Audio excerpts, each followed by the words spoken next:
Hello. So today we're looking at Posing for Portrait Photography, a head-to-toe guide for digital and film photographers by Jeff Smith.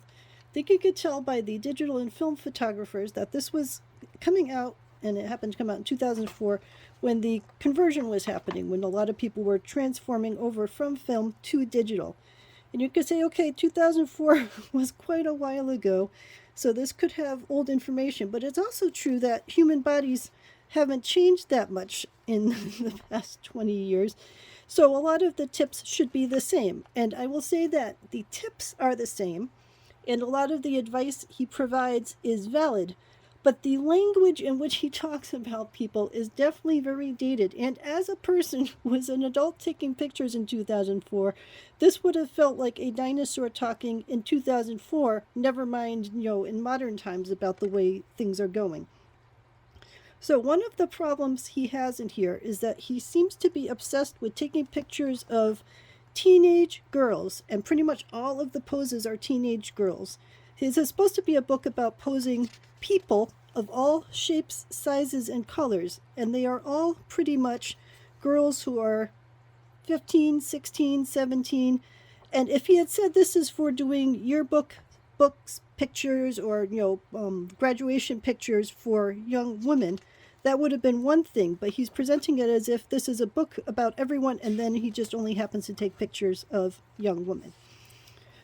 He talks about different things about posing the head and doing lighting for the head and the way the eyes are, and those kinds of topics are pretty timeless. Not all of his examples are great, though. Some of them are pretty, but I think if you had an Instagram account or did some quick Google searches, you would find all sorts of examples that are probably even better at showing before and after pictures. There's only a couple of before and after pictures here to show what a different change in scenery can do, but there really aren't that many about the different types of lighting and what lighting could do. Like for a picture like this, he could show it without any fill lighting coming from the side and say, right, this is what it looks like in a basic setup. This is look like when you get fill lighting from one side, when you get full lighting from the other side, and so on, which would be really useful. But if you just look at this and you don't have the details about where the fill lighting is, then it's hard to know how to achieve that effect yourself. You just look at it and say, oh, well, how come when I take pictures straight on, it doesn't end up looking like that? Some of these are clearly very staged.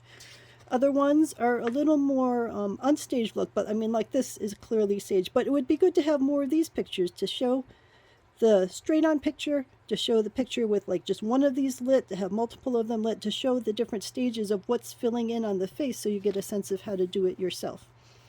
Again, lots of young white women where, there are like a boy or two in here, but there aren't older people. A portrait photographer should be well versed in doing pictures from all different people of all different shapes, sizes, and colors. And they're all thin, pretty much.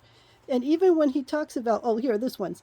So we get finally a mention of guys. I don't know that we've seen a single guy up until now, or if we've seen one, it's just been one. It says, guys typically aren't gender benders when it comes to posing. They usually need the classic tilt. Society has taken away their manhood. The tilt is all they have left. Just kidding. Why would you even put that in a book?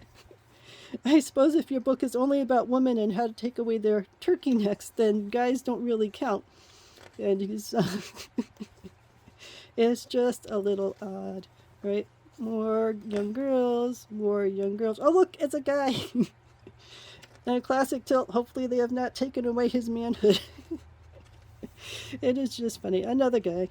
So there are one or two in there, but there's like a token person of color, there's a token man, and then pretty much all of them are slender white girls.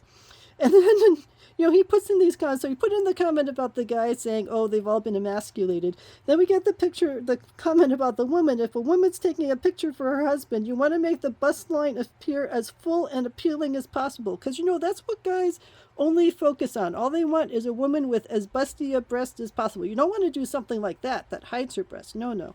You want to make sure that you get a focus on the breast. Why even have the head? Just give the guy...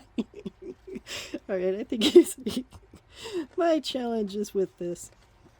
All right, girls looking in mirrors, girls looking seductively at the camera. So, I mean, there are good posing tips in here. That is, certainly ideas about how to pose them in different ways and get the natural lighting on them and all that other kind of stuff. Have the kids sit on their parents' backs. So I like some of the ideas, and certainly some of the tips about, tilting the head or lifting the neck or so on to be able to give the portrait the best look it can are useful. Like lifting the legs and that sort of thing.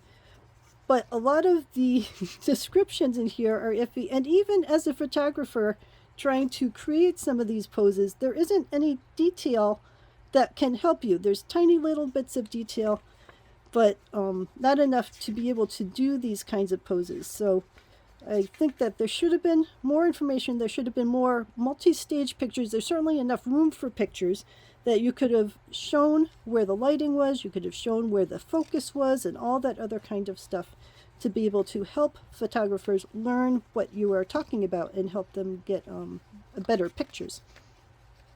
And then a couple of images about a boy with a girl. And that is pretty much it. So at the time, it was useful, but not great. In modern times, if you get a copy in a library, you might skim through it and maybe you'll get a tip or two. But there's really so much better material out there, especially if you're going to possibly taking a picture of someone who is not super thin or who is not a young white girl. There's going to be a lot of better references out there to help you build your repertoire of how to pose people in a most flattering manner.